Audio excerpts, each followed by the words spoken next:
मतलब पाकिस्तान में एक ऑपरेशन सिंदूर की बहन कुरैशी ने वो ऑपरेशन किया, तो विचार करो ये हाल हो गया कि 9 जगह विस्फोट हो गया।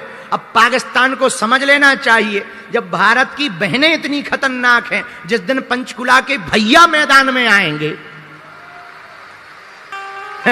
विचार करो, जब बहनें इतनी खतरनाक है तो जिस दिन भैया मैदान में आएंगे पाकिस्तान का क्या हाल होगा। वही हुआ, ब्रेकिंग न्यूज लंका में चली। क्या? अरे एक बानर आया था, लंका जला गया, अनेक बानर आ रहे, पता नहीं क्या होगा। तब तक दूसरा बोला अनेक आ नहीं रहे, आ रहे, रास्ते में हैं, लैंड होने वाले। कैसे? पुल से।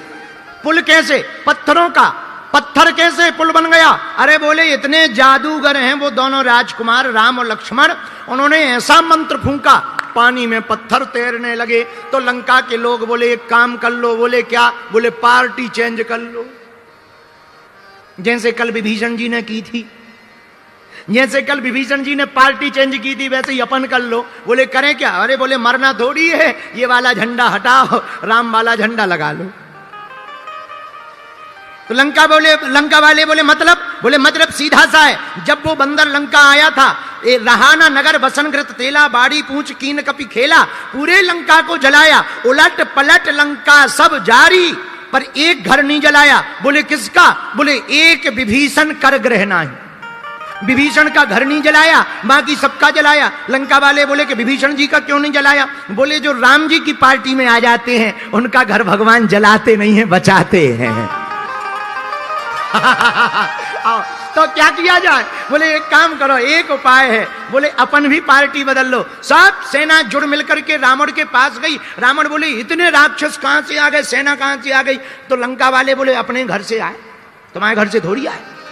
रावण बोले आज तक बात नहीं करते थे, आज मुंह जबानी कर रहे हो, शर्म नहीं आती है? लंका वाले बोले शर्म काहे की, अब तुम खाओ शर्म, हम सब पार्टी छोड़ के जा रहे हैं, तुम्हारा इस्तीफा देना हो तो दे दो साहब बजरंगबली की। कहां जा रहे हो? दूसरी पार्टी में। बोले क्यों? बोले मरना थोड़ी है। बोले क्यों? अरे बोले जब उनका एक बंदर इतना खतरनाक है, ऐसे अनेक बंदर आ रहे हैं, हम लोग तो वैसे ही मर जाएंगे, हमें तो जिंदा रहना है, पार्टी बदल रहे हैं। रावण बोले क्यों?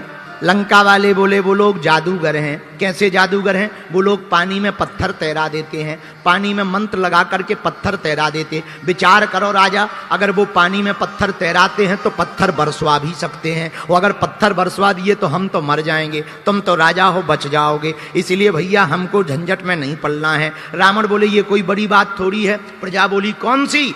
तो रावण कहता है पत्थर पानी में तैराना बड़ी बात थोड़ी है। तो प्रजा बोली ऐसी लंबी बातें तुम पहले भी फेंकते रहे, पर एक बंदर का सामना नहीं कर पाए, पहले तुम करके बताओ तो हम पार्टी नहीं छोड़ेंगे, नहीं तो छोड़ देंगे। रावण बोला चिंता मत करो, कल आ जाओ। ध्यान से सुनना, केवल नल नील के बंदर नहीं पत्थर नहीं तैरे, रावण का भी पत्थर पानी में तैरा।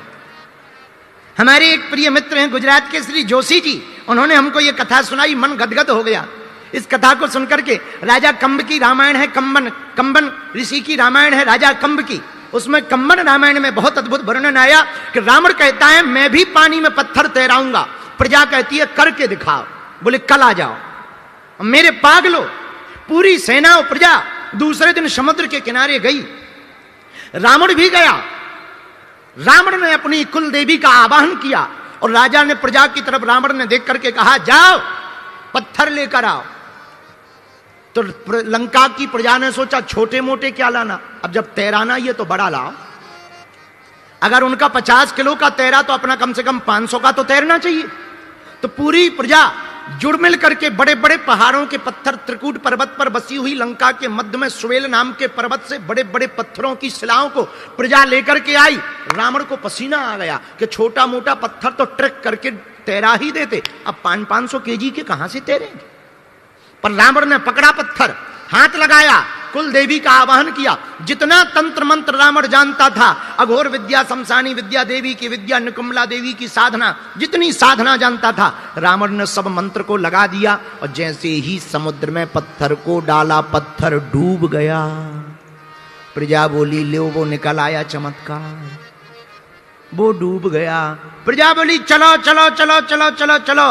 रावण को पसीना आ गया, मनहीन हो गया, रावण से रहा नहीं गया। रावण ने सिर पानी में डाला और पता नहीं ये क्या बुदबुदाया, और ऐसा कुछ बुदबुदाया कि वो पत्थर पानी में ऊपर आ गया और तैरने लगा। प्रजा जय जयकार करने लगी, ताली बजाने लगी, हल्ला मचने लगा।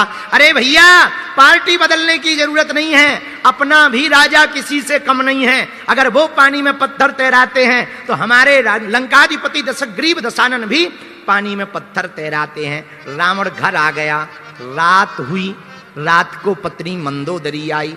बाहर कितने भी बड़े नेता बने रहो, पत्नियों को पता रहता है कितने बड़े वाले हो। बाहर कितने भी गुंडा बने रहो, घर पे पत्नियों को पता रहता है कि तुम कितने डरपोक हो। हाँ, तो रात को मंदोदरी जब रावण घर आया तो रात को मंदोदरी आई, उसे पता था कि तुम कितने बड़े वाले हो। चरण को दबाती हुई मंदोदरी मुस्कुराती हुई बोली, स्वामी बुरा ना मानना तो एक बात पूछूं? बोले पूछो।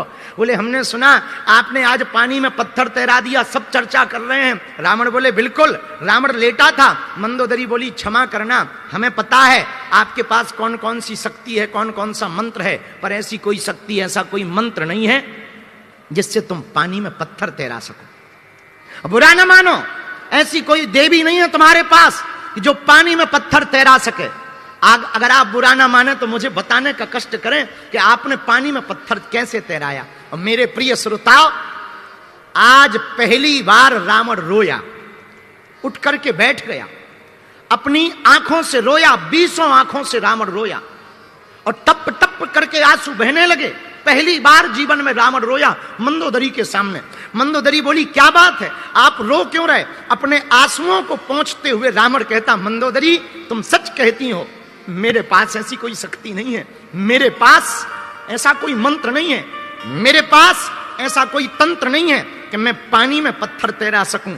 लेकिन जब आज मैंने जोश जोश में कह दिया कि मैं पानी में पत्थर तैरा दूंगा, मैं गया और पानी में पत्थर डूब गया और मेरी नाक कट गई, तब मैंने सिर डालकर पानी में पत्थर से कहा, ये पत्थर तुझे राजा राम की सौगंध है, मेरी नाक बचाने को ऊपर आ जा।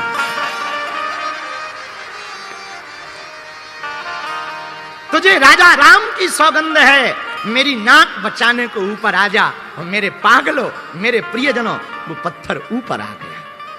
हम कहना ये चाह रहे कि तुम कहते हो राम जी की कृपा क्या होती? ये राम जी की कृपा होती कि दुश्मन भी अपना काम चला ले। ये राम जी की कृपा है कि शत्रु भी अपना काम चला लें। इसलिए मेरे प्रियजनों, हमारी हाथ जोड़ के प्रार्थना है, ये जो चौपाई हमने ली ना, बहुत अद्भुत चौपाई है। जा पर कृपा राम की होई, ता पर कृपा करे सबको। भैया, राम जी की कृपा जिस पर हो जाए, साधारण बंदर भी सुंदर हो गए। हनुमान जी चारों युगों में पूजे गए, चारों युग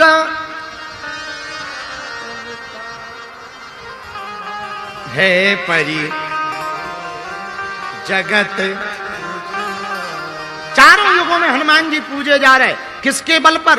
राम जी की कृपा के बल पर। अच्छा एक बात बताओ, कौवा मीठा बोलता है या कर्कश?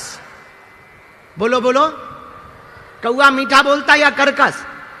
लेकिन रामचरितमानस में एक कौवा ऐसा है जो मीठा बोलता, कागभूषुंडी जी महाराज, वो मीठा बोलते हैं। क्यों? जा पर कृपा राम की होई, और ता पर कृपा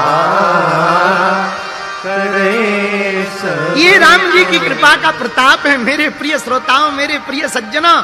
और तो दूर की बात है, हम किसका प्रमाण दें? हम अपना ही प्रमाण देते हैं। हमारे जैसे नालायक को कुछ बोलने लायक अगर बना दिया, ये राम जी की कृपा ने बना दिया। क्योंकि जा पर कृपा राम की हो।